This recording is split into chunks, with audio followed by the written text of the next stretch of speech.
Hello, fellow humans. Chris here again. So, I don't talk a lot about foreign policy or terrorism or generally anything going on overseas. In fact, I don't think I've ever actually talked about it on this channel. The reason for that is, for one, people don't really get it right. And I include myself here.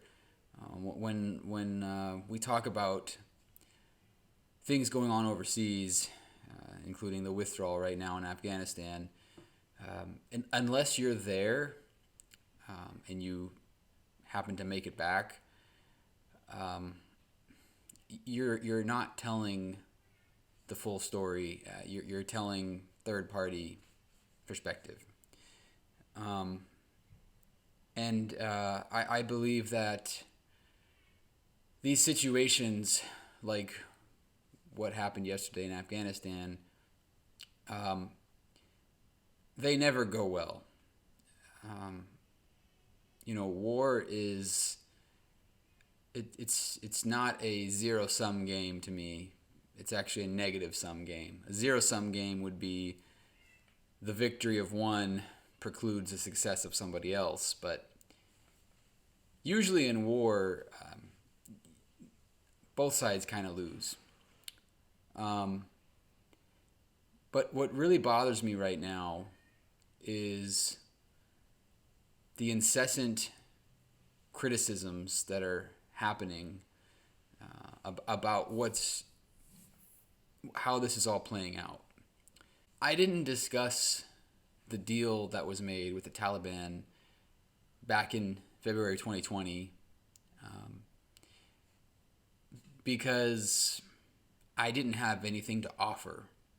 I might have felt a particular way about Donald Trump choosing to negotiate with known terrorists, enemies, but my commenting on it wouldn't have any impact on what was already happening. And, when it comes to foreign policies and national security, the safety of our troops is paramount, obviously. The safety of civilians in Afghanistan or whatever country we happen to be occupying at the time. That's what matters to me. And nitpicking at details of what's going on from people that I don't know, and I'm not privy to those conversations and those closed door meetings. It's just, there's no point for me to do that. It's kind of what I'm getting at here. I am speaking out right now. I am just incredibly frustrated and over the media coverage, the pundit coverage, the Monday morning quarterbacking, whatever you want to call it, of what's going on in Afghanistan without acknowledging that this whole scenario was always going to play out this way. There's no outcome of withdrawing from Afghanistan that goes well. And the fact that we made a deal with known terrorists, and then we're somehow surprised that they don't hold up their end of the deal. That's just how that's always going to go.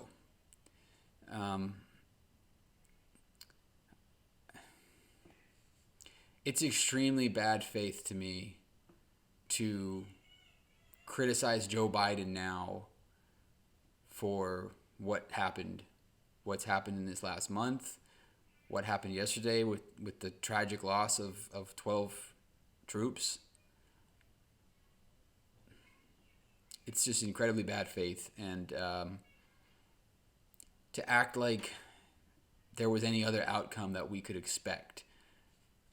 I've had my criticisms of Joe Biden in the past, but there's nothing more or better that he could have done. He inherited this, and he's He's pulling out, and there's no resolution to that process that's gonna end well, without casualties, without tragedy. That's just the reality of it. That's why war is hell. That's why we say that. Um, it's very rare that a war ends well. That it's not like you ring the bell and raise somebody's hand and that's the winner. It just doesn't go that way. And when you predicate that on a failed negotiation with the terrorists, the Taliban, people who want to implement Sharia law and basically enslave their women and children, and you can't expect a good outcome from that. We are getting out of Afghanistan at least, in my opinion, 12 years too late, at least. But it's happening, and whether we did it 12 years ago, whether we did it today, whether we do it 10 years from now, it was never going to go well. But it had to happen, and there's nobody, no Ben Shapiro's, no Sean Hannity's, there's Steven Crowder's. They can make their montage of funny Joe Biden quotes to try to make him look like a fool. But none of those people would have done anything better than what he did. They couldn't have. Nobody could have. So I'm just tired of hearing that noise. It's just a useless echo chamber, and I don't really have anything more to say about it than that. But anyway, I will catch up with you all again very soon. Have a great rest of your day.